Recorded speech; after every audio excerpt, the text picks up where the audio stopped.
ॐ नमः सिद्धेभ्यः। ॐ नमः सिद्धेभ्यः। ॐ नमः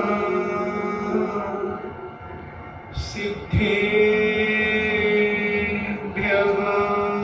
ॐ नमः सिद्धेभ्यः। नमो अरिहन्ताणम्।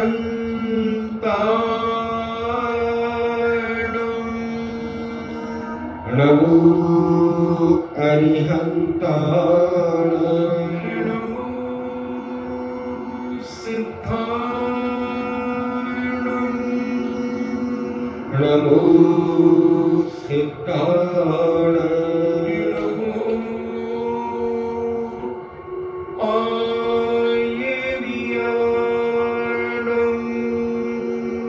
नमो आयर्याणाय। नमो उमज्झायाणम्।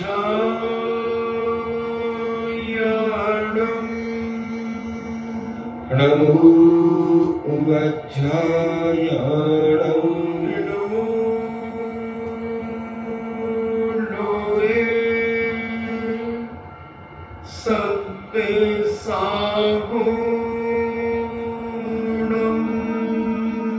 नमो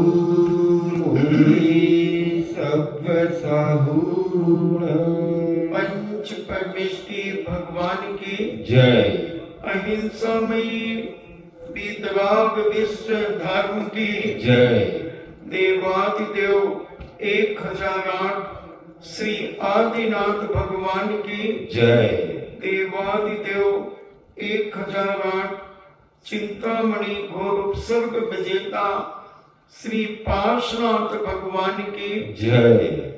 देवादिदेव 1008 शासन नायक बाल ब्रह्मचारी भगवान महावीर स्वामी की जय।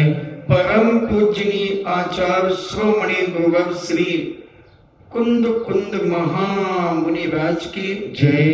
परम पूजनीय आचार्य श्रोमणि गुरुवर श्री विद्यासागर जी महामुनिराज की जय। परम पूजनीय निर्व्यापक श्रमण मुनि श्री सुधा सागर जी महाराज की जय। परम पूजनीय 3 करोड़ 9 करोड़ महामुनिराजों की जय। तपोदय अतिशय क्षेत्र की जय। चुल्लक श्री गंभीर सागर जी महाराज की जय। चर्चा चल रही है शौच धर्म के बाद जैनाचार्यों ने सत्य धर्म को माना। ये किसी ने रखे नहीं है नाम, ये अनादि काल से है। कोई ने ये क्रम बनाया नहीं है। ये 10 धर्म चल रहे हैं। कई जगह आगे पीछे भी इनके नाम मिलते हैं, मगर अपन थोड़ा सा लोक व्यवहार की दृष्टि को समझ करके करें, क्योंकि क्षमा तब आएगी जब क्रोध आदमी का खत्म हो जाएगा, तब उत्तम क्षमा उसके अंदर आएगी। जब मान कसाय खत्म हो जाएगी, जब उत्तम मार्दव धर्म आएगा। जब मायाचारी छल कपट तृष्णा छल कपट आदि उसके अंदर से समाप्त हो जाएंगे, तब उत्तम आर्जो धर्म आएगा। और उत्तम शौच धर्म तब आएगा जब वह तृष्णा लालच आदि सारी चीजों से परे हो जाएगा, इनसे रहित हो जाएगा, तब उसके अंदर शौच धर्म आएगा। जब ये चारों कसाएं उसके अंदर से निकल जाएंगी, तभी तो सत्य धर्म आएगा। तभी तो वह स्वच्छता और पवित्रता से ओतप्रोत होकर के अपने जीवन को पवित्र करेगा। इसके उदाहरण देकर के मैं समझाने का प्रयास करता हूं। इन चारों कसायों को लेकर के उदाहरण देना चाहता हूं। एक नगर में एक बहुत अच्छा कुआं था और बड़ा भारी विशाल कुआं था। पूरे नगर के लोग उस कुएं से पानी खींच खींच करके अपनी गृहस्थ जीवन में सभी कार्य उस जल से किया करते थे। और साधु संत तो कुएं का पानी पीते ही हैं। जो आगम परंपरा पर चलते हैं वह कुएं का पानी ही पीते हैं।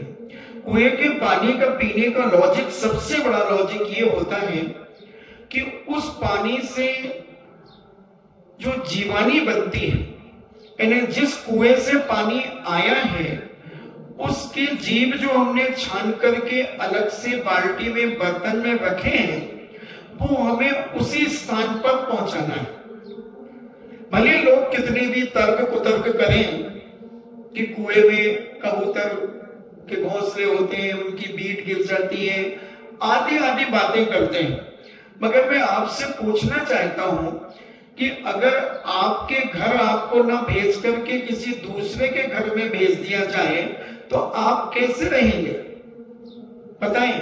उसी प्रकार जिस जलाशय के जो जीव हैं, कायदा यही है कि आप अपने घर में पानी छान करके उसको एक किसी बर्तन में उस कपड़े को उल्टा करके छने पानी को डाल करके वो जीव उस दूसरे पानी में इकट्ठे रहना चाहिए। और जो पानी आपको देने आता है उस व्यक्ति को वो पानी देना चाहिए कि भैया ये कुएं में जीवानी आराम से डालना। एक कड़े वाली बाल्टी होती है और उस कड़े वाली बाल्टी से सारी जीवानी इकट्ठी करके और उसको रस्सी बांध करके कुएं में डाली जाती है। वो पानी की सतह पर और बाल्टी अपने आप उल्टी हो जाती है, तो वो सारा पानी उस पानी में मिल जाता है। इसलिए कुएं का पानी अनिवार्य है त्यागी व्यक्तियों को पीना, क्योंकि उनका अहिंसा व्रत होता है, अहिंसानु व्रत होता है, तो उसका पालन कराना प्रत्येक श्रावक का प्रथम कर्तव्य है कि हमारे द्वारा साधु की चर्या में दोष न लगे। तो जो भी पानी खींचता है उसका प्रथम कर्तव्य है कि हर चौके वालों से निवेदन करें कि आप हमें जीवानी अलग से दीजिए बर्तन में, और एक बर्तन वो अपने पास रखें और बहुत आहिस्ता उस परिवार की जीवानी का जल अपने एक पात्र में इकट्ठा करें और फिर वहां से जहां से पानी जो भी व्यक्ति लाता है वो उस जगह उस पानी को ऊपर से न फेंके। अगर हम आपको आपके पड़ोसी की छत से आपको घर में गिरा दें तो बताओ आपके हाथ पैर टूटेंगे कि नहीं टूटेंगे। मान लो आपके पड़ोसी की दीवार एक है और रास्ता भी है और आपको उसके जीने से ढकेल दिया हमने कि जा अपने घर चला जा, क्योंकि आजकल जो बड़े बड़े बंगले बनते हैं उनकी 2-2, 3-3 फुट की दीवारें होती हैं, एक दूसरे के छत पर लोग नाप करके चले जाते हैं। मगर अगर हमने तुम्हें किसी तुम्हारे ही मकान में दूसरे के मकान से आकर के और तुम्हारे जीने से लुढ़का दिया, तुम अपने लुढ़कते लुढ़कते आंगन में चले गए, तो क्या पोजीशन होगी तुम्हारे हाथ पैरों की, कमर की, घुटनों की? छिल जाएंगे, कहीं टूट भी सकते हैं। उसी प्रकार ऊपर से जो जीवानी फेंकी जाएगी, छने हुए पानी से बचा हुआ जो जीवों का स्थान है, वो अगर हम ऊपर से फेंकते हैं तो वो सारे जीव मरण को प्राप्त हो जाएंगे, क्योंकि बहुत नाजुक होते हैं वो जीव, बहुत सूक्ष्म होते हैं, हमारी आंखों के दृष्टि गोचर नहीं होते हैं। इसलिए हमें उस पानी को, जीवानी को, प्रत्येक श्रावक को पानी लेते समय और वो देना ही चाहिए कि भैया ये हमसे लो, अपने श्रीमान को कहो पानी लाए हो तो ये जीवानी डाल करके आओ। हम लोग तो वही छान करके लाते थे, अपने हाथों से भरते थे और अपने हाथों से छानकर जीवानी वहीं छोड़ करके आते थे और तत्काल आकर के पानी गर्म कर लिया जाता था। तो पानी गर्म होने के बाद 3 उबाल का पानी 24 घंटे तक पूर्णतः शुद्ध होता है। फिर उसको बार बार छानने की कोई जरूरत नहीं होती है। अगर आप कच्चा पानी अपने पास बचा करके रखते हैं तो जब उसको गर्म करने के पहले पुनः उसे छाने और उसकी जीवानी एक बर्तन में अलग से रख लें, और जब दोबारा पानी लेने जाएं या पानी प्राप्त करें तो आप वो जीवानी जरूर दें, तो आप तो उस पाप से बच जाओगे, साधु भी बच जाएगा।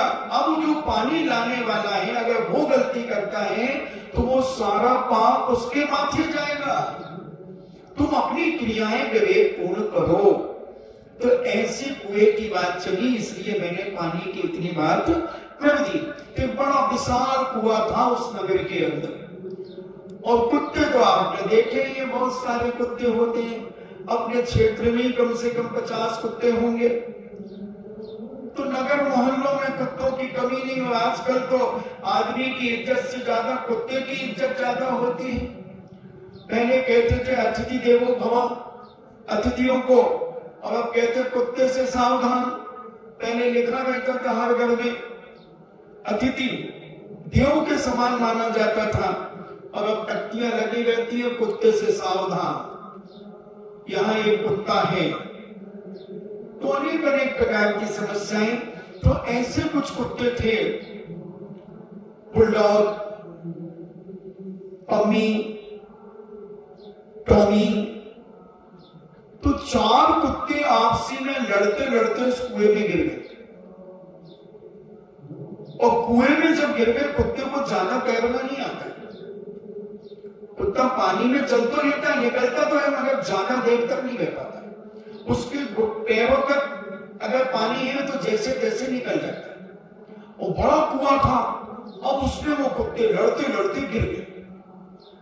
अब चारों थोड़ी देर तो छटपटाते रहे, फिर उनके मुंह में पानी चला गया, कानों में पानी चला गया, तो वो बेचारे मर गए।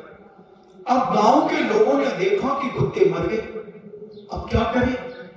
उस कुएं का पानी जिसने पिया वो मर गए, लोग मरने लगे। तो नगर में एक बहुत बड़े संत विराजित थे।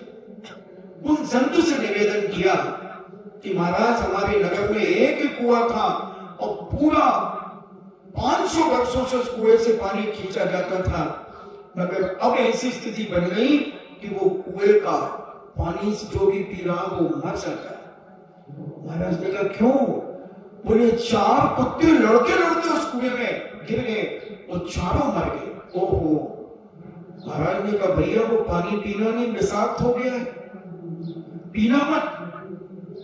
अगर तुम ये पानी पियोगे तो भी तुम भी मरोगे। तो महाराज क्या करना चाहिए? महाराज यार अपने कमंडल का पानी दे दो ना, तो हम उसमें डाल दे तो कुआं शुद्ध हो जाएगा। महाराज ने कहा बात तो तुम सत्य कह रहे हो, मगर भैया पहले काम करो, पहले कुआं को खाली करो। कुआं खाली करने के बाद कुत्तों की लाश निकालो। लाश निकालने के बाद कुएं को नीचे उतर करके अच्छी मोटी बोरी आदि से साफ करो, रगड़ रगड़ करके, और पानी और यहां से ले जाओ, उसको पूरा साफ करो। और फिर एक बार पानी आने के बाद पुनः उसको खाली करो और फिर साफ करो। ऐसे 3 बार करो, और फिर मेरे कुएं का पानी 1 अंजलि ले जाना और 9 बार नमोकार मंत्र पढ़ के उसमें डाल देना, तो मैं आपका कुआं स्वच्छ हो जाएगा, शुद्ध हो जाएगा, पवित्र हो जाएगा और लबालब भर भी जाएगा। ठीक है, मगर कुछ लोग कहते इतना सारा पानी फेंकेंगे, ना बाबा ना, मैं तो ना करूं। महाराज के कमंडल के पानी में अगर चमत्कार हो तो फिर यही पानी में अगर 1 अंजलि पानी डाल दे और पानी शुद्ध हो जाए तो महाराज, नहीं तो खाएंगे महाराज, खाएंगे महाराज। तो बंधुओं, आज तक ऐसा न कभी हुआ है, न होगा और न हो रहा है। कुआं तो साफ करना ही पड़ेगा। उसी प्रकार अब सुनो, उसी प्रकार तुम्हारे शरीर रूपी कुएं में भी 4 कुत्ते पड़े हैं। एक क्रोध का कुत्ता, एक मान का कुत्ता, एक माया का कुत्ता, एक लोभ का कुत्ता। और जब तक ये कुत्ते सड़ते रहेंगे तब तक तुम्हें ये सत्य धर्म समझ में नहीं आ सकता। अगर सत्य धर्म पाना है तो अपने अंदर से क्रोध रूपी टॉमी को निकालो, मान रूपी बुलडॉग को निकालो, माया रूपी कौन सा तीसरा कुत्ता कौन सा कहता? कई कुत्तों के नाम तो बहुत हैं। एक पम्मी पम्मी पम्मी तो लोभी, और ये मायाचारी वाला कुत्ता कोई खतरनाक होता होगा। तो ऐसे 4 कुत्ते जब तक तुम्हारे अंदर ये पड़े रहेंगे भैया, तुम कितनी भी पूजाएं कर लो, तुम कितने भी दान पुण्य कर लो, ये सब पाप की नाली से बहेंगे। सारा पुण्य पाप में बदलेगा, पाप में बदलेगा। एक बार मेरे पास एक बच्चा आया, मैंने शायद बताया हो कभी कि महाराज जी मुझे बहुत दुख होता है। मैंने कहा अरे तुम बच्चे होकर कितने दुखी क्यों होते हो? तुम तो जहां लात मारो वहां से पानी निकालो। बच्चे तो पावरफुल होते हैं, जवान होते हैं। उन्हें तब दुख होता है महाराज जी जब मैं अपने घर में कभी टीवी देखता हूं तो उस टीवी में बड़े बड़े एरोप्लेन एरोड्रम पर रुकते हैं और उसमें लोग उतरते हैं। लोग उतरने के बीच बीच में कभी कभी उसमें से कुत्ते भी उतरते हैं और कुत्ते की जंजीर बड़े बड़े अप टू डेट लोग पैंट सूट टाई और कैप मैप लगा करके बड़ी बड़ी मैम साहब उस कुत्ते को लेकर के उतरती हैं। तो मैंने सोचा कि ये कुत्ता एरोप्लेन में, और मैं अभी तक अपनी जिंदगी में एक भी बार एरोप्लेन में नहीं बैठ पाया।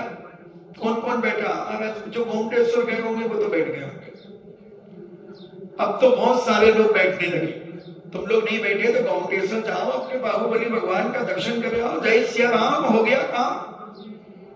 जाया तो सटानी है सबका ही। तो जो बच्चा नहीं गया था तो उसे फीलिंग थी। उसने पूछा कि महाराज जी मैं कभी नहीं बैठ पाऊंगा। मैंने बैठ जा, कौन सी जायदाद लगती है रे, तू बैठ जा, चला जा। किशनगढ़ से एरोप्लेन चालू हो गए, किशनगढ़ से दिल्ली चला जा। दिल्ली के लिए तो है ही रवाना, और भी जगह बढ़ती जा रही है।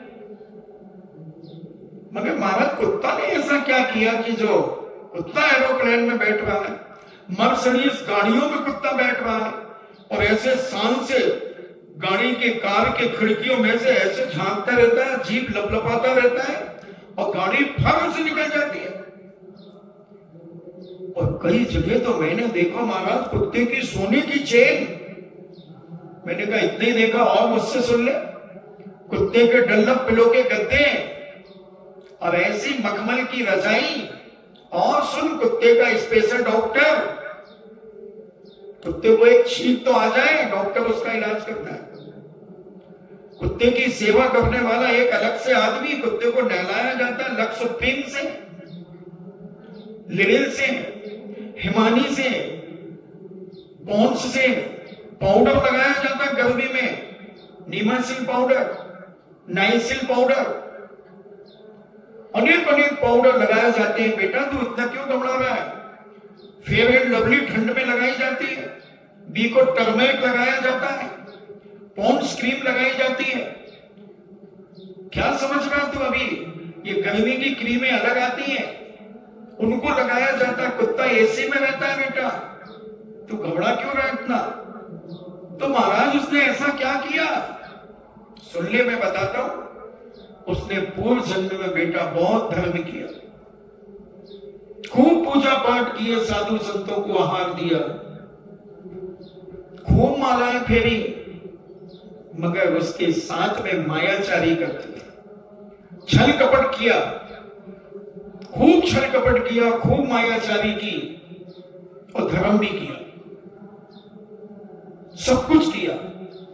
और उसके बाद व्यक्ति मर गया और मर करके जो उसने धर्म किया तो धर्म के प्रभाव से तो एक बहुत संपन्न रईस घर में पैदा हुआ, मगर मायाचारी के प्रभाव से वह कुत्ता बना, कुत्ता। गाय बना, गाय भी एसी में रहती है, गाय की भी सेवा करने वाले बहुत होते हैं। तो ये जितने भी लोगों को फैसिलिटी मिल रही है, त्रिंचियों को, गाय भैंस कुत्ता बिल्ली आदि जो भी, ये सब पूर्व जन्म में बहुत बड़े धर्मात्मा थे।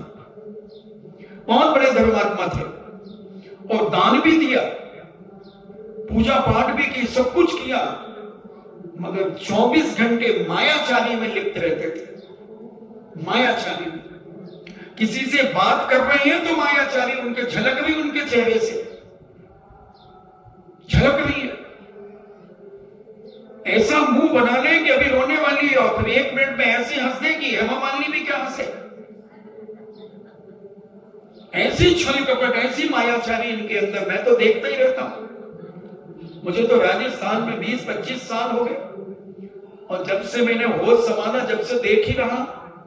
और हमारे पूज्य आचार्यों ने तो सब लिख के रखा है, सब लिख के रखा है। ज्ञानार्णव पढ़ लो, आंखें खुल जाएंगी मायाचारी की।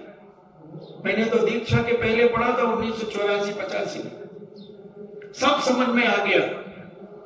तो ऐसी छल कपट करने से ये पर्याय मिलती है और पर्यायों में फिर स्टैंडर्ड तो रहता है, सब फैसिलिटियां रहती। पोटी उठाने वाला अलग एक जमादार होता है कुत्ते की, सूसू कराने वाला भी एक अलग से होता है, मगर कहलाता कुत्ता है।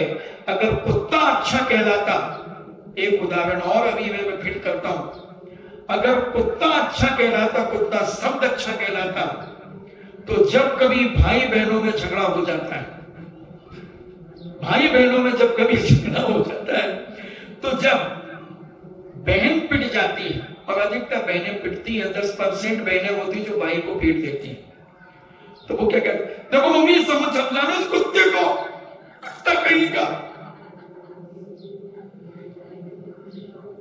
तो वो कुत्ता शब्द इससे सिद्ध हुआ कि बुरा है, क्योंकि बहन पिटने के बाद गुस्से में कह रही है कुत्ता। तो मगर मुझे समझ में नहीं आया, उस बहन को मैं कहना चाहता हूं कि बिटिया, जब तेरा भाई कुत्ता है तो तू कौन है ये और मुझे बता दे। ये सत्य की बात मुझे करना है, तो मैं सत्य तुम्हें परोसना चाहता हूं। तो जब जिस बहन का भाई अगर कुत्ता है, तो मैं उस बहन से ही प्रश्न करता हूं कि बेटा ये बता दे पुत्री कि तेरा भाई जब कुत्ता है तो तू क्या है, बस इतना और बता दे। और तेरे माता पिता कौन है ये और बता दे बेटा। इतना तू अगर विवेक रखती है तो ये सत्य आज मुझे बता दे, मैं फिर सत्य धर्म की बात तुम्हारे सामने करना शुरू करूं। 20 मिनट में तो अभी मुझे मायाचारी की बात कहने का समय लग गया। महाराज जी तुम 5-6 दिन से कह रहे हो मायाचारी लोग, अभी तक तुम थके नहीं? हाँ, तुम्हें हुल्की आ रही होगी। मैं तो 1 महीने तक मायाचारी पे बोल सकता हूं, 1 महीने तक लोग पे बोल सकता हूं, 1 महीने पर क्रोध बोल सकता हूं, और रोज नया नया बोलूंगा। बासा तो अपन खाते ही नहीं। तुम जरूर बासी रोटियों का पोहा बना करके खा लो, वो तुम्हारी बात अलग है। खाकरे बना करके खा लो, उनको बासी रोटियों को घी तेल लगा लगा करके सेक साक करके खरखरी बना दो। ले ले बेटा, ले ले, एक ले। मम्मी जी पगला बासी थोड़ी तेल में तल दी मैंने, इसको खा ले और खिला दो। मगर मैं तो बताओ तुम्हें ताजा खिलाता हूं कि नहीं? रोज ताजा खिलाता हूं। 9 महीने और 20 दिन लगभग हो गए। मुश्किल से कुछ दिन प्रवचन कोई पंचकल्याणक आदि में बंद रहा हो तो रहा हो, तो 9 महीने तो मान लो, 9-27 270 दिन मैं तुम्हें सुना रहा हूं और कोई मैंने रिपीटेशन नहीं किया, और सुनाता रहूंगा जब तक घट में प्राण रहेंगे, जब तक सुनाता रहूंगा। तो हम समझे ये कबूतर भी बन सकता है, मायाचारी करने में बन सकता है। तो इस मायाचारी से अब वह कुआ, क्या मैं पूछना चाहता हूं, जब तक कुत्ते नहीं निकलेंगे, साधु के कमंडल का पूरा पानी भी डाल दिया जाए तो क्या वह कुआ का पानी शुद्ध हो जाएगा? नहीं होगा। कुत्ते निकालना ही पड़ेंगे। कुत्ता कुआं साफ करना पड़ेगा, 3 बार पानी निकालना पड़ेगा और फिर मंत्र करके पढ़ के पानी कमंडल का डाला जाएगा, कुआं लबालब भर जाएगा। भैया ऐसे ही हमारी आत्मा के अंदर 4 कुत्ते पड़े हैं अनादिकाल से, अनादिकाल से सड़ गई है, उनकी बोटियां बोटियां चमड़ियां चमड़ियां निकल करके गल गई हैं। कुत्ता उठाते हैं, टूट करके वहीं गिर जाता है। थोड़ी देर के लिए कसाई शांत होती है और जैसे ही बाहर निकलते हैं फिर उबलने लगते हैं। थोड़ी मान कसाई कम होती है, फिर बाहर निकलते ही अकड़ने लगते हैं। थोड़ी मायाचारी प्रवचन सुनते सुनते कम होती है और जैसे ही उठते हैं बाहर फिर छल कपट से युक्त हो जाते हैं। लोग सुनकर के थोड़ी ग्लानि से भरते, बात तो सही कह रहे हैं महाराज, और बाहर एक 5 रुपया पड़ा हो तो हम फौरन उठा लें, फौरन उठा लें 5 का रुपया। तुम्हारा था क्या? नहीं। फिर क्यों उठाए? अब मैंने सोचा पड़ा है तो उठा लें। लोभी कहीं के, लोभी कहीं के, तृष्णालु कहीं के, बेईमान कहीं के। तेरा नोट था क्या? तेरे बाप का था क्या? जिसका पड़ा था, अगर सारे लोग नियम ले लेते कि मैं किसी की पड़ी हुई, गुमी हुई, रखी हुई, बिना दी हुई वस्तु नहीं उठाऊंगा, तो मैं कहता 100 साल के बाद भी वो वहां पड़ा रहता। एक भारत का व्यक्ति जर्मनी गया और जर्मनी में उसने एक बैंक से पैसे निकाले। 2 बैग थे उसके पास, दोनों बैग एक्स थे, और उसने एक बैग में पैसे भरे जो बैंक से निकाले थे, करेंसी चेंज की थी, और वो जल्दी में था तो वो नोट का, बैंक का जो पैकेट था नोटों का, वो बैंक में काउंटर पे छोड़ दिया। और जल्दी से उसके ड्राइवर ने हार्न बजा दिया, बाबूजी लेट हो जाएंगे, जल्दी चलिए। तो वो बैग छोड़ के अपना वो वाला बैग लेकर के खट से गाड़ी में बैठ गया। और बहुत अर्जेंट मीटिंग थी वहां पर। मीटिंग अटेंड करने के बाद शाम को 5 बज गए, 10 बजे बात थी बैंक की, और वो एक मैडम से कहता है आज मेरे साथ बहुत बड़ा हादसा हो गया। क्या हुआ सर? बोले कि मैं बैंक में करेंसी को चेंज करने गया था और वहां जो करेंसी का बैग था वो वहीं छोड़ आया। वो तो अब क्या मिलेगा? वो तो चला गया होगा, क्योंकि बहुत लोग आए होंगे बैंक में। वो कहती है हमारी जर्मनी में आपका बैग छूटा है, डोंट वरी बी हैप्पी, आप मस्त रहिए। अब तो बैंक बंद हो गया होगा, 5:30 हो गए, आप कल जाइए, आपको बिल्कुल बैग वहीं पड़ा मिलेगा। क्या बात करते हो मैम? हाँ। बोली ये भारत नहीं है, ये जर्मनी है। बोले आपके भारत में हो सकता है कि 5 मिनट में भी चीज गायब हो जाए, मगर हमारी जर्मनी में आप 10 साल बाद भी आएंगे और आप प्रमाण देंगे आपका वस्तु मिल जाएगी। बोले अच्छा? बोले हाँ। दूसरे दिन वो गया, उस काउंटर पे गया, बिल्कुल वही बैग पड़ा है जो काउंटर की सीट पर बैठा था। उसने भाई साहब ये, हाँ। बोले ले जाइए ना। क्या भारत में ऐसा होगा रह सकता है? थोड़ा सोचे बंधुओं, भारत कितनी बड़ी पोजीशन पर है,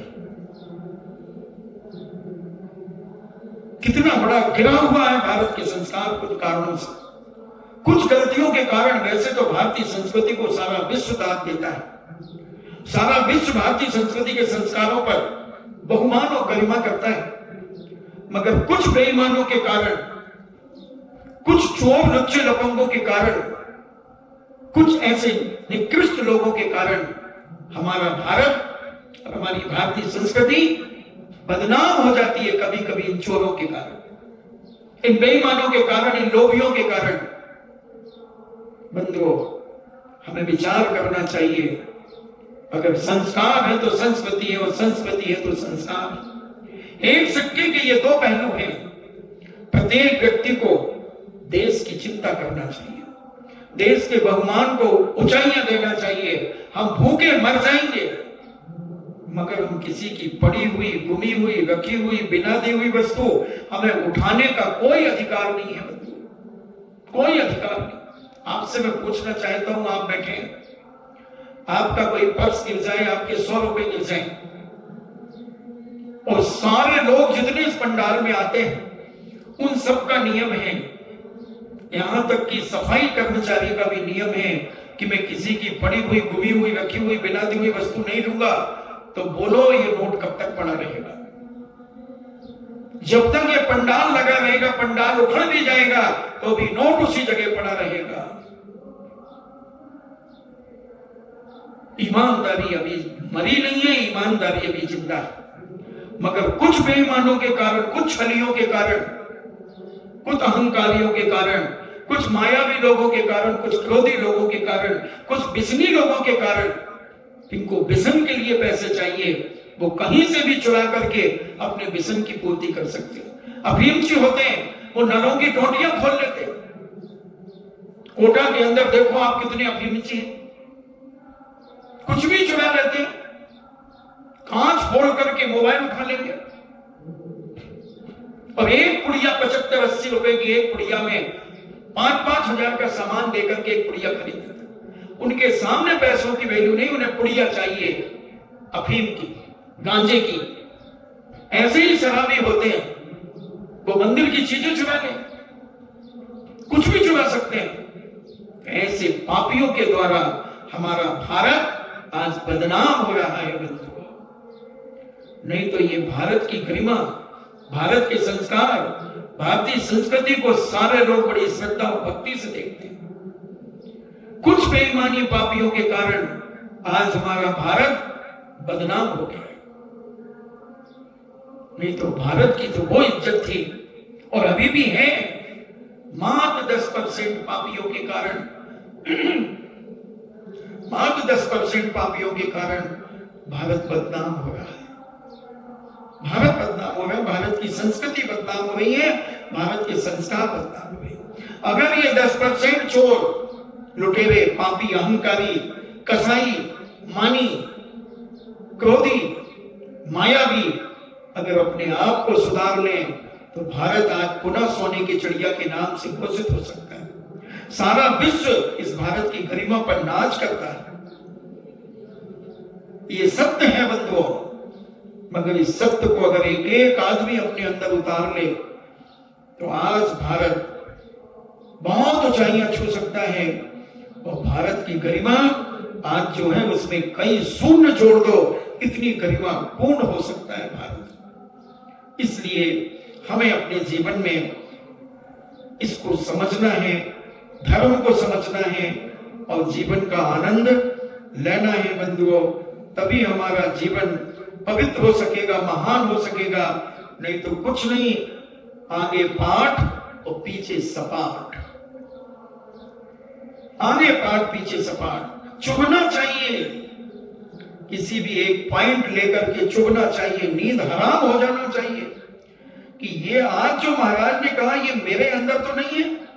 खलबली मच जाना चाहिए और अंदर खोज चलना चाहिए कि मैंने कहीं अपनी जिंदगी में ये पाप तो नहीं किया है, मेरे कारण कहीं देश बदनाम तो नहीं हो गया है, मेरे कारण कहीं देश बदनाम तो नहीं हो गया है। हम कितना समय इन पापों में लगा देते हैं, इनकी प्लानिंग बनाने में लगा देते हैं। कैसे हमें धोखा देना है किसी को, कैसे छल कपट करना है। समय की कीमत नहीं हमारे पास, समय की कीमत नहीं। हम यहां वहां बैठ करके कितना समय खराब कर देते हैं, इसकी उसकी मजाक उड़ाने में, दुनिया के पाप करने की प्लानिंग में, किसी को नीचा दिखाने में कितना समय बर्बाद करते हैं। एक बार मैंने सुनाया था कि एक बिटिया ने भारत के एक नौजवान से शादी तय की। अब उसने अपने सारे रिश्तेदारों को बुलाया, 250 लोगों को लगभग चर्च में बुलाया।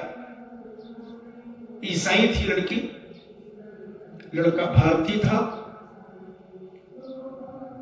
अब उसने सारे रिश्तेदारों को 2:20 का समय दिया कि 2:20 पर मेरा मंगेतर आएगा और मैं उसे बुके देंगे, वो मुझे बुके देगा।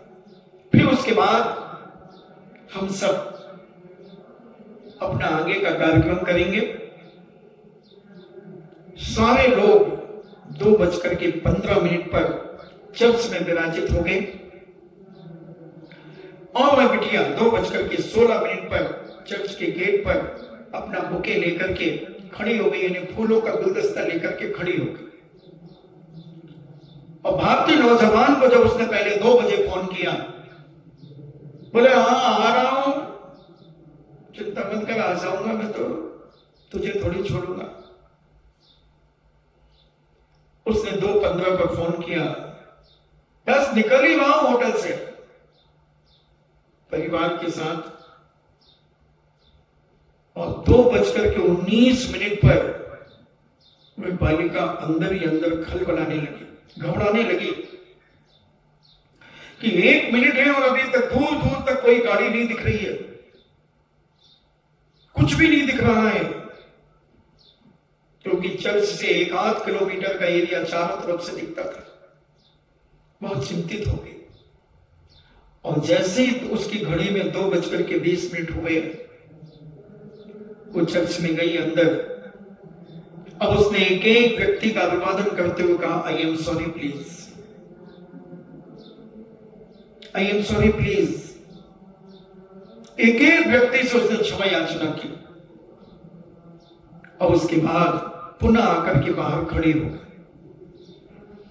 और 2:45 पर वह युवा, उसके परिवार के लोग पधारे। उसने अपना वह फूलों का गुलदस्ता उसे दिया, उसका लिया, और उसी समय कहा, आई एम सॉरी प्लीज, मैं आपसे शादी नहीं कर सकती। क्यों? क्यों? बोले आपने मेरे देश के और मेरे अतिथियों के 25 मिनट आपने बर्बाद किए हैं, और ऐसे जिसके पास समय की कीमत नहीं है वो व्यक्ति मेरी क्या कीमत करेगा। घटाओ, आप उतर जाइए, नीचे जाइए आप। उसने बहुत गिड़गिड़ाया, बहुत गिड़गिड़ाया, मगर उसने उसे स्वीकार नहीं किया। बोले ऐसे छली और बेईमानी से मैं अपना जीवन साथी नहीं बना सकती। जिसके पास 25 मिनट में मेरे 250 लोग कितना काम कर सकते थे, देश की कितनी उन्नति कर सकते थे, कितनी उन्नति कर सकते थे। 6250 मिनट लगभग हो गए, और 6250 मिनट में मेरे देश का कितना उत्थान हो सकता था। इसलिए आप जाइए, हम आपके साथ शादी नहीं कर सकते। ये कहलाता देश के प्रति समर्पण, अपने देश के प्रति आदर, बहुमान। और हम कितना समय बर्बाद करते हैं छल कपट करने में, मायाचारी करने में, दुनिया के पाप की प्लानिंग बनाने में, इसको उसको नीचा दिखाने में, सिगरेट खरीदने में, क्या क्या छल नहीं करते हम। थोड़ा सोचो बंधुओं, क्या होगा ऐसे लोगों का। ये 10% लोग हमारे देश को बदनाम कर रहे हैं, इनकी कसाएं हमारे धर्म को कुचल रही हैं, कुचल रही हैं। इनके क्रियाकलाप हमारे धर्म को बदनाम कर रहे हैं। ये सत्य है बंधुओं, इस सत्य को अगर तुम पहचान लो और अपने अंदर से ऐसे क्रियाकलाप को निकाल करके फेंक दो, ये सत्य तुम्हारी आत्मा में प्रकट होना शुरू हो जाएगा। है सत्य दब गया है, सत्य कुचला जा रहा है तुम्हारे द्वारा, तुम्हारे पापों के द्वारा सत्य को आज कुचला जा रहा है। तुम्हारे मुंह बंद हो चुके हैं, और तुम ऐसे अत्याचार व अनीति अपनी सगी आंखों से देख रहे हो, सगे कानों से सुन रहे हो, मगर सत्य तुम कह नहीं सक रहे हो, क्योंकि तुम बिक गए हो। तुम बिक गए हो आज की भौतिकवाद की युग की चकाचौंध में, तुम अपने आप को बेच चुके हो। ये धन दौलत में तुमने अपने आप को बेच दिया है। बस तुम्हें केवल पैसा चाहिए, भौतिकवाद की चकाचौंध चाहिए। सत्य कुचला जाए तो 3 बार कुचला जाए, हमें इससे कोई मतलब नहीं। हम तो मात्र अपनी भौतिकवाद पर जिएंगे। कब तक जिएगा? कब तक जिएगा? जब तक तेरा पुण्य होगा, जब तक तेरे पुण्य का बीता नहीं करार, तब तक तुझको माफ याउड़ करो 1000। पुण्य है बंधुओं, कितनी भी गलतियां करोगे कोई पकड़ नहीं सकता, कोई बोल नहीं सकता, क्योंकि पुण्य पुण्य। मगर पुण्य आज तक किसी का जीवन के अंत तक नहीं चला। मां जिनका पुण्य चला है जीवन के अंत तक, वो होते हैं तीर्थंकर। मगर वो भी बीच बीच में परेशान तो हुए तीन तीर्थंकर। सुपारसनाथ जैसे पिटे, पारसनाथ जैसे पिटे और आदिनाथ जैसे भी घूमते रहे 7 महीने 9 दिन तक बंद हुए। वो भी पूरी जिंदगी में पूरा पुण्य ग्रहण नहीं कर पाई। 21 तीर्थंकर को भले कोई परेशानी नहीं हुई हो, उन्होंने जन्म से लेकर जीवन के अंत तक पुण्य पुण्य खाया, मगर 3 तीर्थंकर के प्रमाण है हमारे सामने इस अवसर काल में। फिर जब तीर्थंकर जैसे अंजना जैसी चेलना जैसी दुखी हुई, जो साक्षात भगवान महावीर स्वामी की मौसी थी, साक्षात मौसी थी, सगी मौसी थी बंधुओं, वो भी दुखी हुई है। फिर तुम किस खेत की मूली हो? तुम्हारा है कितना सा पुण्य, है कितना सा पुण्य? इस पुण्य में इतने मत चला जाओ। है कितना सा पैसा तुम्हारे पास, किसमें मत कर रहे हो? है कितना सा बल तुम्हारे पास, है कितना सा रूप तुम्हारे पास? थोड़ा सा एक पाप का उदय आएगा, ऐसे सूगले हो जाओगे कि कुत्ता भी नहीं सूंघेगा। मगर हम रूप का मत कर लेते हैं, हम धन का मत कर लेते हैं, हम बल का मत कर लेते हैं, हम किन किन चीजों के अहंकार में आकर, मायाचार में आकर, लोभ तृष्णा में आकर, क्रोध में आकर हम किस किस को नहीं जलील कर देते हैं। सोचना, करना, विचार, समझना अपने जीवन में। सत्य ऐसे नहीं आ जाएगा। सत्य को लाने के लिए ये ऊपर का मलबा निकालना पड़ेगा, मलबा निकालना पड़ेगा, तब सत्य प्रकट होगा। भुज में जब भूकंप आया, भुज में जब भूकंप आया, बड़े बड़े महल धराशायी हो गए। बड़ी बड़ी बिल्डिंगें, 5-5, 7-7 मंजिली की बिल्डिंगें धराशायी हो गई और चीखें निकल रही है वहां से, मुझे बचाओ बचाओ। गुजरात की नगर निगम बहुत एक्टिव है, बहुत हटाया मलबा। 7 दिन लग गए एक मलबे को हटाने में, और एक छोटा सा बच्चा उस मलबा में, 3 साल का बच्चा पड़ा रहा, मगर 7 दिन के बाद वह बच्चा जीवित निकला। इतना मलबा पूरा, मगर क्या पुण्य था? छत गिरी, दीवार उसके के जहां वो बच्चा था उससे दीवार ऐसी गिरी कि उससे दूर होकर के ऊपर की छत उस दीवार के ऊपर गिरी, तो यूं बन गया, ढाल बन गई, ढाल बन गई। वो बच्चा पड़ा रहा, भूखा प्यासा पड़ा रहा, और जब उसके रोने की आवाज आती, लोग दौड़ते, इधर उधर मशीनें लगाते, मगर डर था कि कहीं मशीन का पंजा उसे न लग जाए। फिर धीरे धीरे मलबा हटाते हटाते हटाते हटाते वो सत्य प्रकट हुआ। दौड़ पड़े लोगों ने उसे उठाया, हॉस्पिटल में ले गए और फिर उसका इलाज हुआ। आज भी जीवित है बच्चा। बंधुओं, सत्य इतनी जल्दी नहीं मिलता। ये ऊपर का मलबा हटाना पड़ेगा, ऊपर का कचरा हटाना पड़ेगा, तब ये सत्य प्रकट होगा। है तुम्हारे अंदर सत्य। सत्य कहीं बाहर से नहीं लाना है, सत्य तुम्हारे अंदर है, हमारे अंदर है। एक एक प्राणी के अंदर सत्य है, एक एक प्राणी के अंदर सत्य है। सत्य को प्रकट करो, सत्य को निकालो, निकालो। दब गया है बेचारा सत्य। मैं बेचारा कह रहा हूं, मैं बेचारा कह रहा हूं सत्य को। सत्य बेचारा नहीं है, सत्य तो बिंदास है। मगर कभी कभी पापियों के चक्कर में आकर क्षत्रिय भी पिट जाता है, क्षत्रिय भी दब जाता है। एक बार 36 और क्षत्रिय का झगड़ा हो गया। 36 जानते कैसे कहते? नाई को 36 कहते, नाई को 36 भी कहते, और क्षत्रिय दोनों में एक बार झगड़ा हो गया।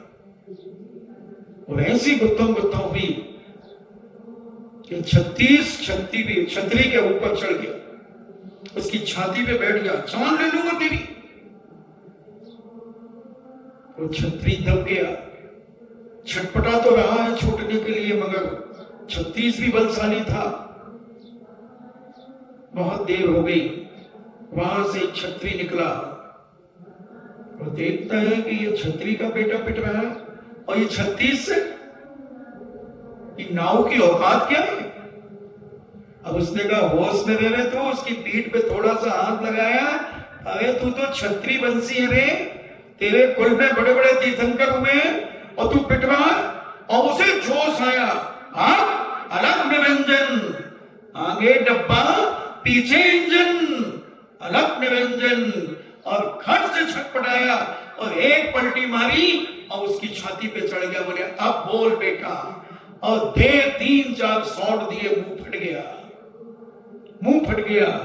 लोगों ने छुड़ाया और छत्री को शाबाशी दी और कहता नाउ तेरी औकात क्या है, तू छत्री से लड़ेगा, हट यहां से।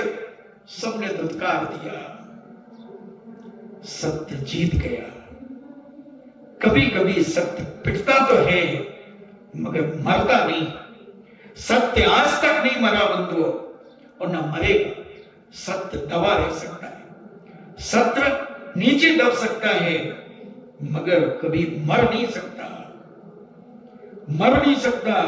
इसलिए सत्य को जीवित करने के लिए ऊपर का मलमा हटाओ, ऊपर की क्रोध रूपी कसाई रूपी कुत्ते को बाहर निकालो, मान रूपी कुतिया को बाहर निकालो,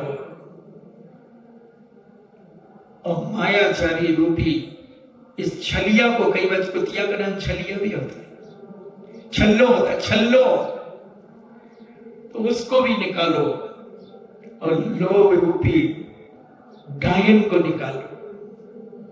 ये बहुत खतरनाक है बंधुओं, ये बहुत खतरनाक है। तुम्हें असत्य के मार्ग पर ले जाती है, तुम्हें दुर्गति के मार्ग पर ले जाती है, तुम्हें कभी सदगति दिलाने में ये सहयोग नहीं करते, कभी सहयोग नहीं करते। इसलिए ऐसे लोगों की संगति बंद करो अपने अंदर, जो तुम्हें दुर्गति के मार्ग में ले जाते हैं। 1000 फूल कम है एक दुल्हन को सजाने के लिए, और एक ही दोस्त काफी है जीवन को चलाने के लिए। 1000 फूल कम है एक दुल्हन को सजाने के लिए, मगर एक दोस्त काफी है जीवन को सदमार्ग पे लगाने के लिए। ऐसा दोस्त बनाओ बंधुओं जो तुम्हें हमारे हर गलत काम पर तुम्हें टोके, हर गलत काम पर तुम्हें डांटे, हर गलत काम पर तुम्हें थप्पड़ मारे। ऐसा अपना दोस्त बनाओ, बनाओ दोस्त। नहीं तो ऐसे दोस्त ज्यादा मिलते हैं। तुमने कहा मैं तो सिगरेट पीऊंगा, तो कहेगा नहीं नहीं यार, अरे पीऊंगा भाई, तो क्यों बोल रहा बीच, एक मेरी भी ले लेगा, एक मेरी भी ले लेगा। तो दूसरा कहता नहीं भी कोई देख लेगा तो, अरे पागल, उधर चलेंगे ना पीछे, कौन देखेगा। अच्छा कोई उधर, अरे पागल, छतरी के पीछे कौन देखेगा, उधर रात को तो वैसे कोई नहीं। तो चल फिर मेरे भी ले लेता है, काम करता है, पूरा बिल्स का पैकेट ही ले लेता है। तो बिल्स पीता क्या, मैं तो यार पनामा पीता हूं, मैं तो बिस्टल पीता हूं। तू कैची पीता, तू तो कभी कभी कैची भी पीता है। हाँ मैं 4 मीनार, कैची, कैप्टन सब चल जाती है। फॉरेस्ट का भी चल जाती है, हाँ फॉरेस्ट का। सिगार भी पी लेता हूं कभी कभी। अब पापियों ने सब प्रकार की सिगरेटें ली। अरे मुझे तो क्या क्या याद नहीं, जो चोरी नहीं करता उसकी मेमोरी बहुत अच्छी होती है। और बस चोटे गए और वहां बोतलें भी ले गए थे 3X की, गोल्डन ईगल की, और वहां पी और आग चट्टान पे फोड़ दी 1 सीसी। हाँ मैं शराबियों की एक एक नस नस जानता हूं। और फिर जाकर के सिगरेट के छल्ले उड़ाए और सगाया तू पैसे दे, तूने पैसे नहीं दिए। मैं कहता दे दूंगा, अटाए अभी दे। गुत्थम गुत्थम भी हो गई, वहां मारपीट भी हो गई। कूट काट दिया, एक आध लुढ़क गया, पड़ा अंदर, साले को हंसाया ना, चल रहे तो उसके गले में हाथ डाल कर घसीटते ले आया अरे उसको तो उठा ले, अरे चल यार। ऐसे मदहोश इस सत्य को कुचल रहे हैं, ऐसे मदहोश दुराचारी पापी हमारी भारतीय संस्कृति का विनाश कर रहे हैं, हमारे भारत का विनाश कर रहे हैं।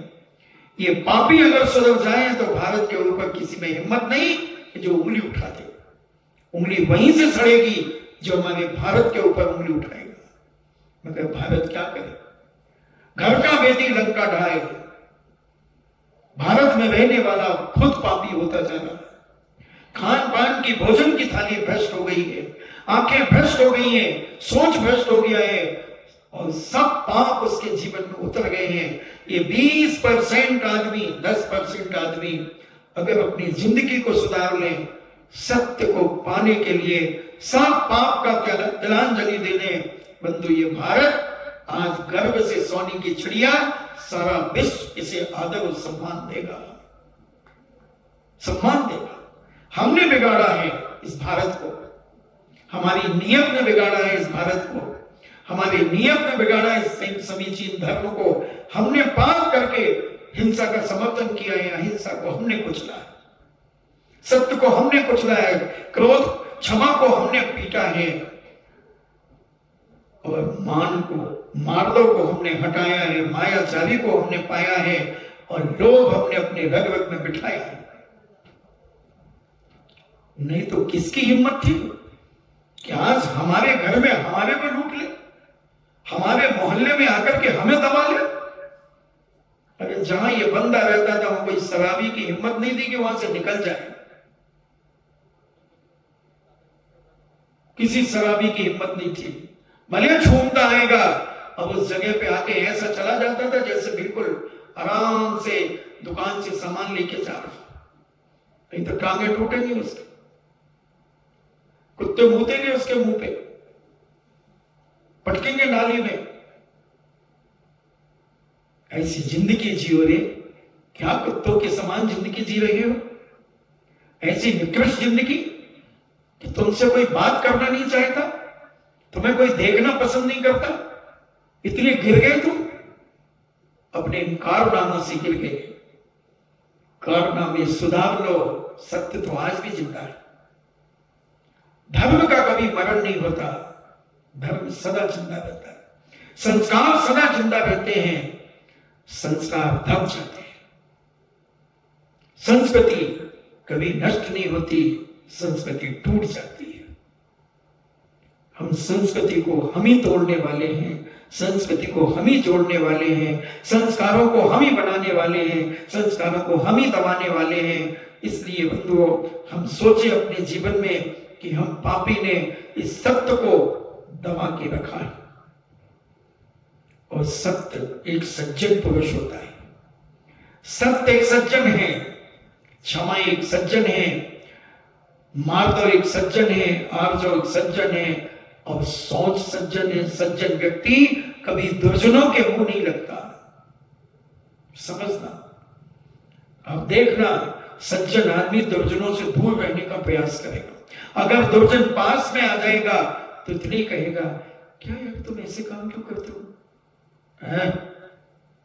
वो धीरे से आगे बढ़ जाएगा, तेरी टोनी समझ जाएगा कि ये तो नशे में है, ये तो शराब के नशे में, इससे बोलना यानी अपने पैर पे कुल्हाड़ी मारना। सज्जन कभी दादागिरी नहीं करता, सज्जन कभी गुंडागर्दी नहीं करता। ये तो ओछे लोग होते हैं, छोटे लोग होते हैं जो अपने बल का अहंकार करते हैं, अपने नशे का दुरुपयोग करते हैं। ऐसे पापियों से सज्जन व्यक्ति कभी नहीं मिलेगा। कभी गलती से टकरा जाए तो दूर से ही ऐसी मुस्कुराहट देकर उससे छुटकारा पा लेगा। अरे वो आ रहा है जैन साहब, हाँ ठीक ठीक आ रहा हूं भैया, अरे लोगों ने यार बात करना है, हाँ अभी आऊं, बाद में आऊं, अभी दुकान जाने हैं, कल मिलोगे ना पक्का, हाँ, और सीधे स्पीड बढ़ा देगा। पैदल होगा तो स्पीड बढ़ा देगा, गाड़ी में होगा तो स्पीड बढ़ा देगा। ये सज्जन की सज्जनता है। ये विवेकशील व्यक्ति का विवेक है। क्योंकि शराबी की संगति में अगर 1 मिनट भी रुक गए और किसी ने देख लिया तो क्या कहेगा, ये भी पीता होगा, ये भी पीता। या तो फिर तुम्हारी इतनी रेपुटेशन हो कि तुम बेश्या के घर के सामने भी खड़े रहो और तुम्हारी समाज की महिलाएं भी निकल जाएं, पुरुष भी निकल जाएं, बच्चे भी निकल जाएं, तो कोई स्वप्न में भी ना सोच सके कि हमारा व्यक्ति समाज का बेश्यागामी है। इज्जत ऐसे लोगों की थी हमारे समाज के, ऐसे भगवान से युक्त लोग थे। मगर आज इन भौतिकवाद के युग में उन सज्जनों की इज्जत को भी लोगों ने मिट्टी में मिलाने का प्रयास किया, उनको भी पाप में घसीटने का प्रयास किया, उन्हें भी बदनाम करने का प्रयास किया। मैंने देखे हैं ऐसे इज्जतदार लोग, मगर उनको भी हमने जलील करने का प्रयास किया है, क्योंकि पापियों की संख्या अब धीरे धीरे बढ़ रही है। पापी तो अपने में मिलाना चाहेगा, दुराचारी तो अपने में मिलाना चाहेगा, सज्जनों की मंडली तो कम है मगर दुर्जनों की संख्या बढ़ रही है। और दुर्जनों से कौन मुंह लगेगा, क्योंकि न उनकी इज्जत है, न उनके बाप की इज्जत है, न उनके काम की इज्जत है, न उनकी इज्जत है। उनसे जो बोलेगा वो फंसेगा, जो बोले वो साकर खोले, जो बोले वो साकर खोले। ठंड में देखते हैं ना आप, ठंड में 9 बजे के बाद अगर कोई घर में आ गया और सब बिस्तर के अंदर चले गए, रजाई ओढ़ ली, अब वो खटखटा रहा है, मम्मी, पापा, पापा, आशु, कोई उठ ही नहीं रहा और सब जग रहे हैं। अभी जो बोले सो साकर खोले। अब इतने में बेचारी बटुकरिया, अब आई बटुकरिया, काई पप्पू हाँ दादी खोल, मुँह आया, आऊं बेटा, अरे कोई खोल दो बे, पप्पू आयो। कोई ने हूं डकार भी नहीं करी, हूं डकार भी नहीं करी।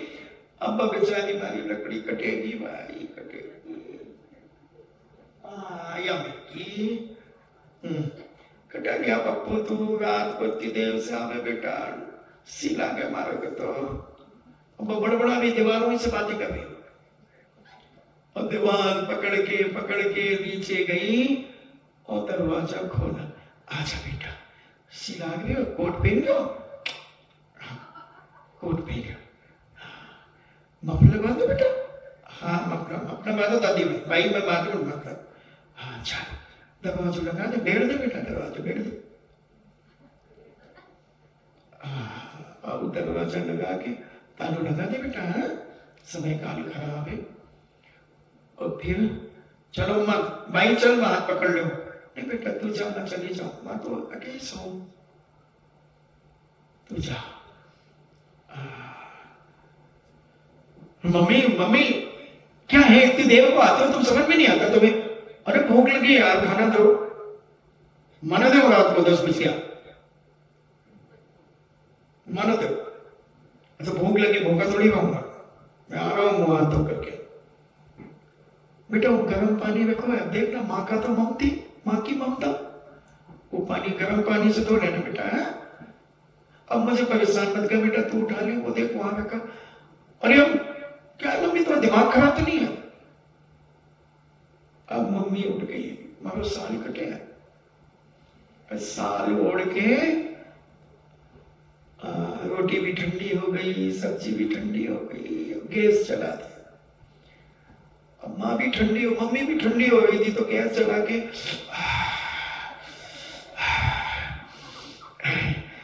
मैं रुक जाऊं, थोड़ी सब्जी गर्म कर दो, और सब गर्म करा करके 10:30 खिला करके चाय बना। हाँ माँ को भी चाय पी लो, मम्मी कह रही अब चाय मुझे भी पीना है। देखना सो गई थी दुष्टन, चाय डकार में खिलाने, फिर चाय बना ली। डुगरिया को न पूछी उन्हें चाय, डुगरिया को न पूछी, और खुद पी करके दोनों माँ बेटे ने डकार के और सो गए। जे है जमाना। अब बोलो मैं गलत कह रहा हूं क्या?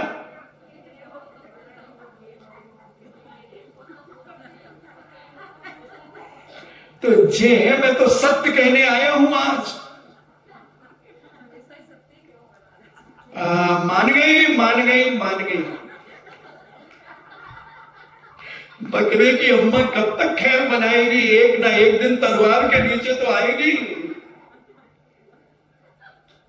क्योंकि मैं तो सत्य, मेरे गुरु ने मुझे सत्य सिखाया है, मुनि श्री ने मुझे सत्य सिखाया है, तो सत्य का बखान तो मैं करूंगा, करूंगा। और आज नहीं कल तुम मानोगे, इस जन्म में ना सही पर भाव में मानोगे। इस नरकों में याद आएंगे ये प्रवचन, चिंता मत करना। अभी मायाचारी छल कपट के पाप में तुम इतना जाओ कितने भी, जब तुम्हें सद्बुद्धि आएगी, जब तुम्हारी आत्मा में सम्यक दर्शन प्रकट होगा, तब तुम्हें याद आएंगे ये प्रवचन, एक चुभेंगे और तुम तड़पोगे मछली जैसे कि हमने मनुष्य पर्याय में ऐसा पाप करके आज नरकों में त्रियंत योनि में हम सड़ रहे हैं। और हम उस समय अगर प्रवचन सुन करके अपने जीवन को बदल लेते तो आज हमारी ये दुर्गति नहीं होती। बंधु, जब हम इतिहास पढ़ते, जब जिनवाणी माँ का अवलोकन करते हैं, जब पढ़ते हैं हम जिनवाणी माँ को, तो सारे दृश्य हमारे सामने प्रकट होते हैं।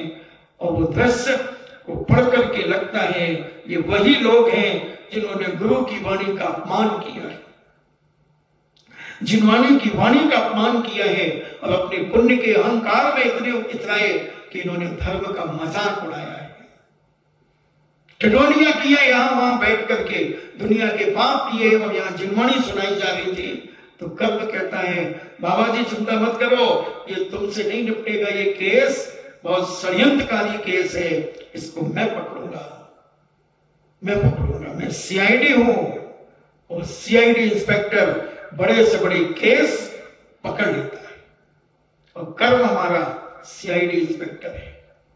कितने भी तुम छुप करके पाप करो, कितनी भी तुम मायाचारी करो, कितने भी झूठ बोलो, कितना भी क्रोध करो, कितना भी छल कपट करो बंधुओं, वो सब तुम्हारे आत्मा रूपी कंप्यूटर में सब फिट होता चला जा रहा है। पाई पाई चुकाना पड़ेगा, तब तुम्हारा कल्याण हो पाएगा, तब कहीं तुम्हारा कल्याण हो पाएगा।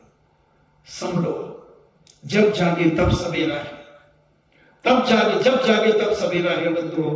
सवेरे का इंतजार मत करो कि डुगरिया का मुर्गा बोलेगा और मैं उठूंगा, नहीं। जब नींद खुल जाए जब सवेरा है, मगर सवेरा समझ लेना सूर्योदय के पहले ही हो जाता है। सूर्योदय के बाद तो पापी सोते हैं, पापी सोते हैं सूर्योदय के बाद। पुण्यात्मा सूर्योदय के एक अंतर्मुख पहले बिस्तर को छोड़ देता है। नीति थी, जब मर्यादा पुरुषोत्तम राम से हनुमान जी ने आशीर्वाद लिया कि प्रभु मैं जनक नंदिनी सीता की खोज करने जा रहा हूं, ये पता लग गया है कि लंका में सीता है, वैष्णव दर्शन के अनुसार कह रहा हूं, तो मैं लंका की पहचान कैसे करूंगा कि लंका यही है। तो मर्यादा पुरुषोत्तम राम ने कहा सुनो, जहां पर सूर्योदय के बाद भी लोग सो रहे हो, बस तुम समझ लेना कि यही लंका है। हनुमान जी जैन दर्शन के अनुसार विद्याधर थे, और उन्होंने कहा जय श्री राम, हो गया काम, और वो उड़ गए, आकाश मार्ग से जाते रहे और नीचे देखते रहे, विमान से गए। बहुत बड़े विद्याधर थे, बहुत बड़े राज्य के राजकुमार थे, और हनुमान जी ने देखा हर नगरी, जो नगर के पास, गांव के पास निकले तो वहां चहल पहल देख रहे थे, बैलगाड़ियां, छोटे छोटे बछड़े, अब उनकी घुंघरू घंटियां बजते हुए किसान खेतों पर जा रहे थे, आदि आदि गीत गाए जा रहे थे। और चलते गए, नगर नगर डगर डगर घूमा, और एक स्थान देखा जो चमक रहा था, स्वर्ण में चमक रहा था, उसकी दीवारें, उसके महल। हनुमान ने कहा कि सोने की लंका भी बताई थी, यही होगा। और जब उन्होंने देखा कि एक मकान में ही चहल पहल है, वैष्णव दर्शन से बाकी सारे मकान सुप्त पड़े हुए हैं, सुनसान पड़े हुए हैं। बस हनुमान ने कहा यही है लंका। उतर गए। सब पापी सो रहे थे, केवल एक विभीषण का घर खुला हुआ था, जहां कुछ धर्म की चर्चाएं, कुछ पाठ स्तुतियां, मंगलाचार हो रहे थे। वैष्णो दर्शन से कह रहा हूं। और वह बाकी सब घबराहट लेकर के सो रहे थे। हनुमान ने देखा कि सूर्य तो सिर पर आने वाला है, फिर भी पापी सो रहे हैं। 9 बज गए।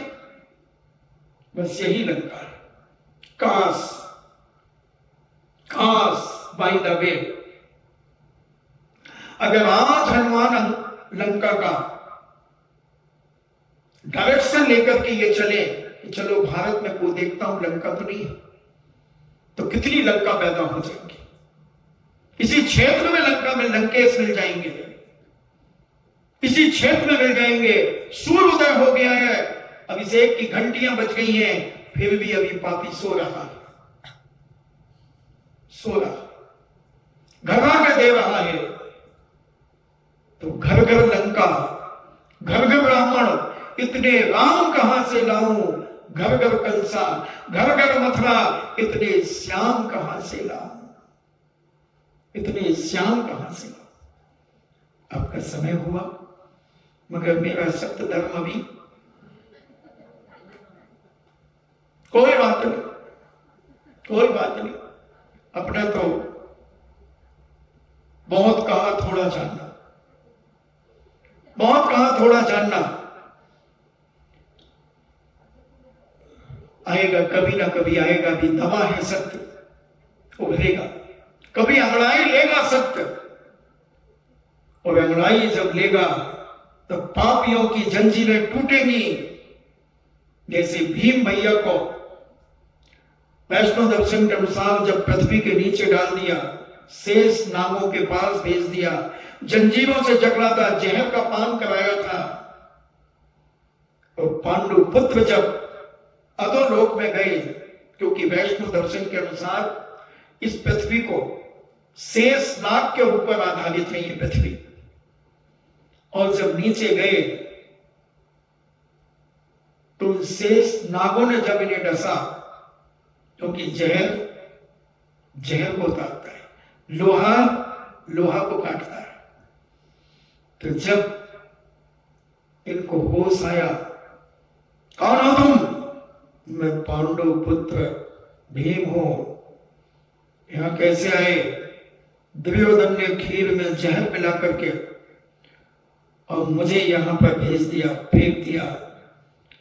और भीम ने अपने बल से अंगड़ाई लेकर के जैसे जंजीरें तोड़ी, चट चट करके जंजीरें टूट गई। शेष नाग कहते, अच्छा तुम पांडु पुत्र हो? हाँ, मैं खीर खा करके आया हूं, पानी नहीं पिया। अच्छा, तो लो, ये अमृत कुंड है, और इसमें से जितने प्याले तुम्हें पीना है तुम पी लो। और एक प्याले में 10 हाथी का बल था, और भीम ने 7 प्याले पी गया तो 70 हाथी का बल आ गया, और वैसे बलशाली था भीम। और फिर निकलता है दुर्योधन, और नीचे पाताल लोक से निकल के आया। अब दुर्योधन थर थर कांप रहा है, अब सत्य प्रकट हो गया, सत्य उभर के आ गया है। सत्य को दबाया जा सकता है, सत्य को कुचला जा सकता है, मगर सत्य को कभी मारा नहीं जा सकता। इन्हीं मंगल भावना के साथ जिनवाणी स्तुति, सत्य को मारा नहीं जा सकता, ये ध्यान रखना बंधुओं। भीम को कोई मार नहीं सका, दबा तो दिया, पाताल लोक में तो फेंक दिया, मगर भीम उभर के आ गया है। अब सत्य तुम्हारे सामने प्रकट करने का मैं प्रयास करूंगा। इन्हीं मंगल भावना के साथ जिनवाणी स्तुति की चर्चा करें। वीरे हिमाचल तेने किसी गुरु गौतम के मुख कुंड डरी है,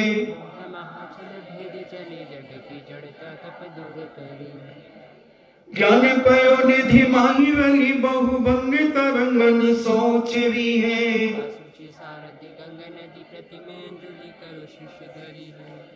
या जग मंदिर में अनिवार्य अज्ञाने अंधेरे छयो अति भारी।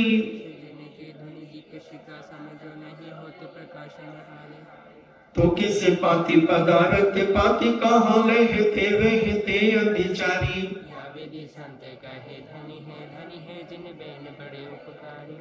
जिनवाणी के ज्ञान से सूझे लोकालो सो वाणी मस्तक धरूं सदा देत हूँ दुख।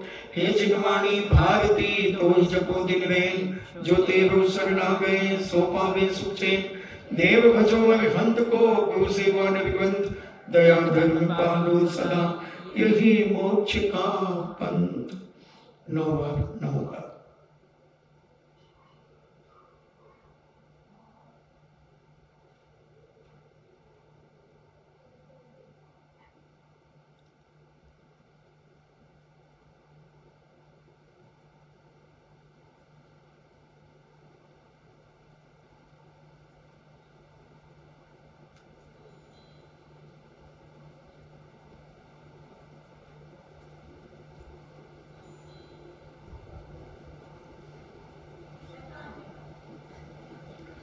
परम पूज्य द्वादशाम जिनवाणी माता की सुत देवता